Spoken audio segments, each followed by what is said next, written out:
The likelihood of star NFL players changing teams has increased dramatically since the advent of unrestricted free agency and the salary cap.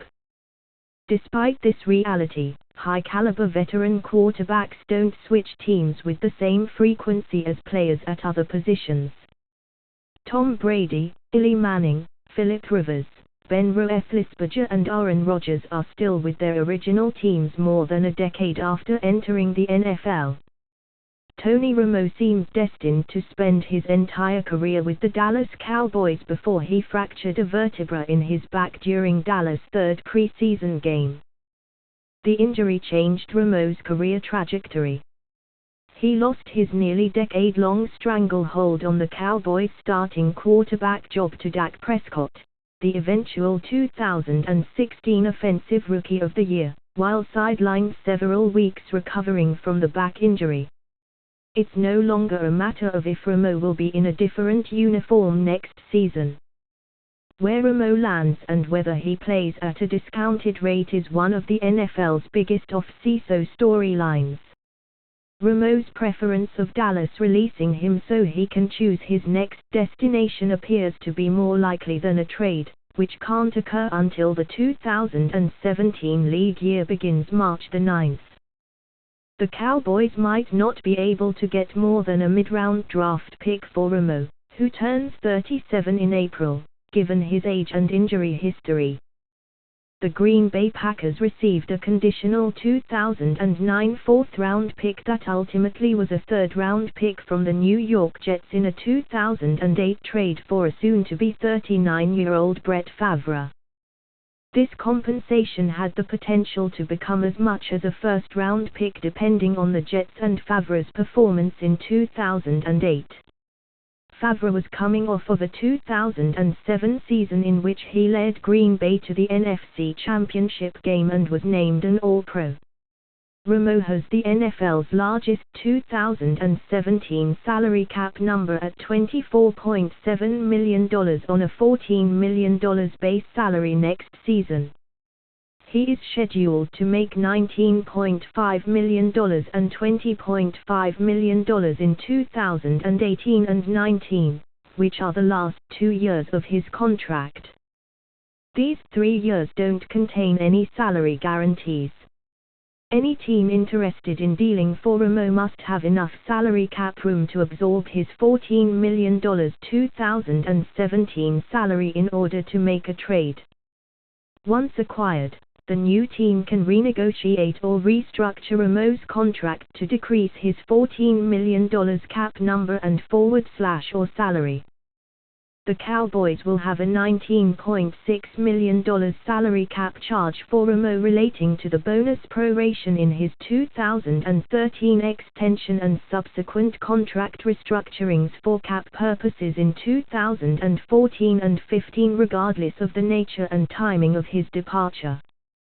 This cap charge for a player no longer on a team's roster is commonly referred to as dead money.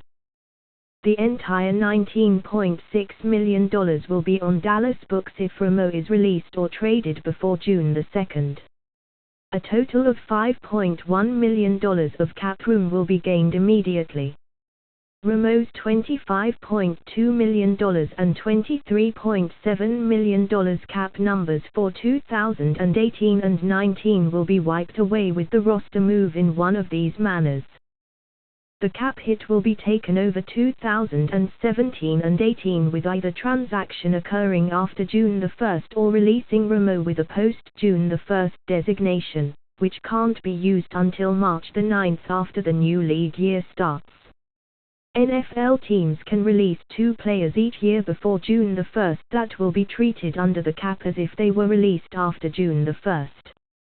With a post-June 1 designation, a team is required to carry the player's full cap number, $24.7 million for Romo, until June 2 even though he is no longer a part of the roster. The player's salary, $14 million in Romo's case, comes off the books at that time unless it is guaranteed. Dallas will have $10.7 million of dead money in 2017, which will free up $14 million of cap space. Romo remains on Dallas' books in 2018 with an $8.9 million cap charge. Veteran quarterback dynamics. There's a strong belief publicly that if released, Romo should be willing to play the remainder of his career significantly below the going rate of veteran starting quarterbacks, particularly with a potential Super Bowl contender, because of durability concerns and his substantial career earnings.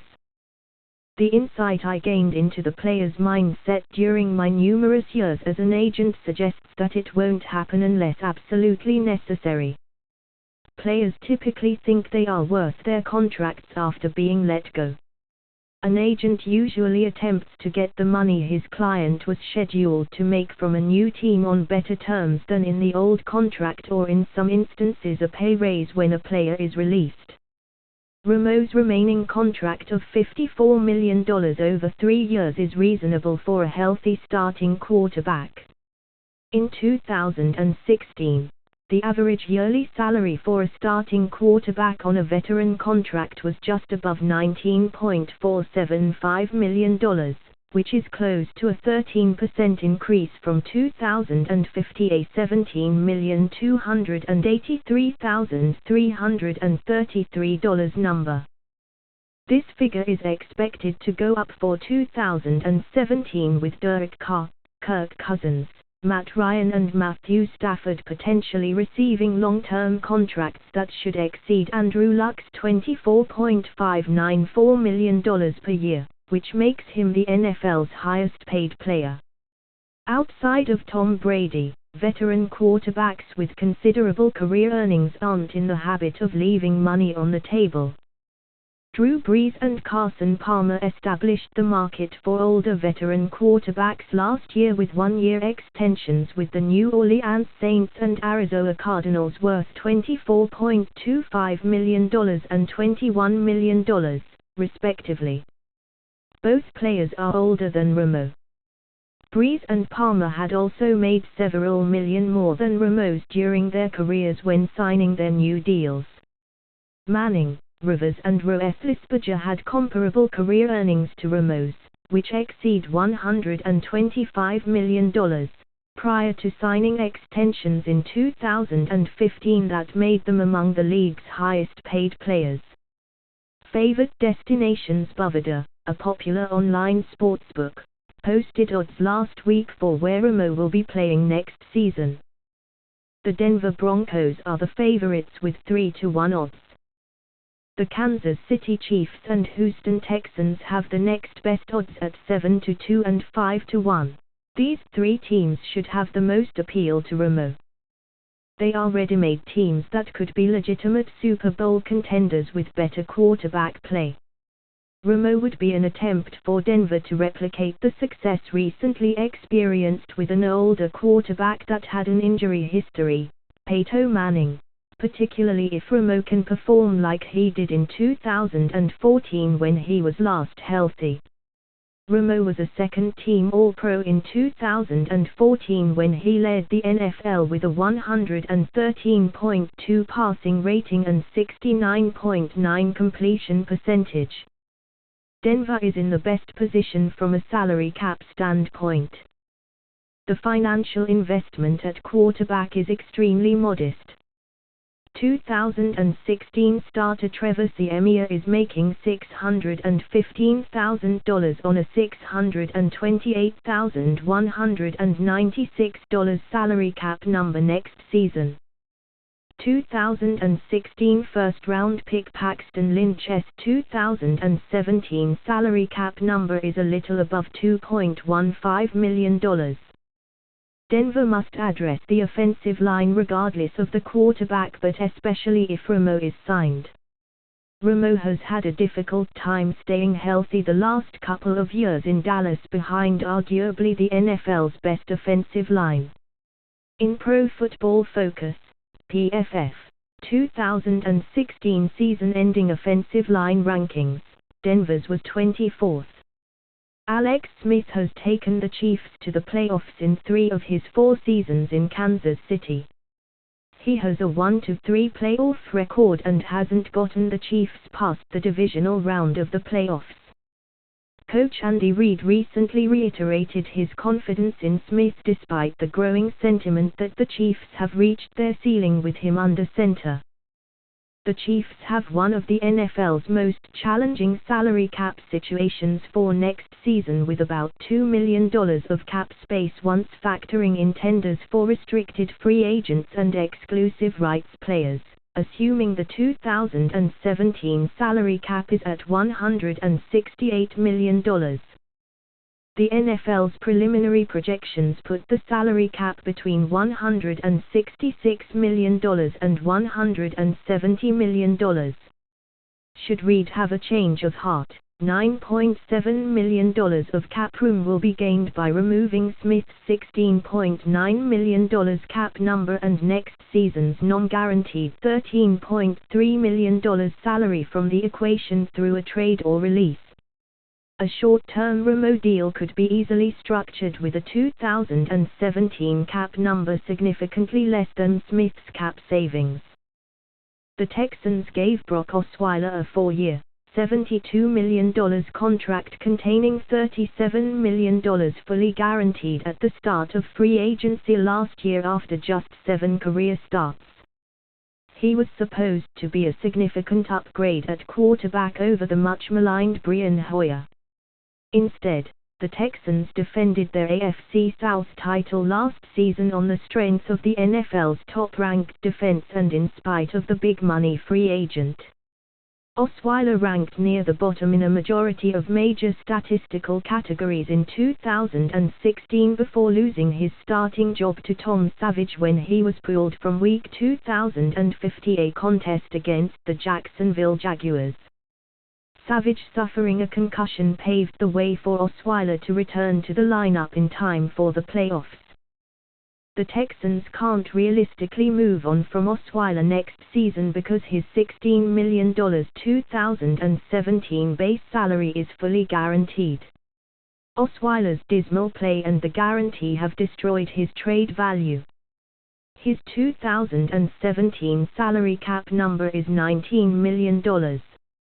Houston would have a $25 million cap charge by releasing Osweiler.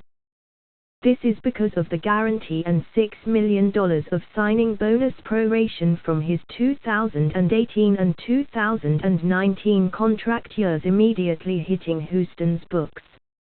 It isn't helpful for Houston to prevent the future bonus proration from accelerating onto the 2017 salary cap by waiting until June 2 to release Osweiler or giving him a post-June 1 designation. There would still be a $19 million salary cap charge next year, which is the same as his 2017 cap number. Under these circumstances, the Texans can get rid of Osweiler after the 2017 season when there are no longer salary guarantees in his contract. There will be $6 million of dead money by cutting Osweiler in 2018. The Chiefs and Texans can only realistically obtain Romo if his deal has a low 2017 salary cap number. Romo's 2017 cap number is less of a concern for the Broncos since they are expected to have over $40 million of cap room. How Romo gets paid on a low 2017 cap number. It wouldn't be a surprise if Romo sought a contract where his compensation is the same ballpark as other quality starting quarterbacks provided he stays healthy. This type of deal could look like the following.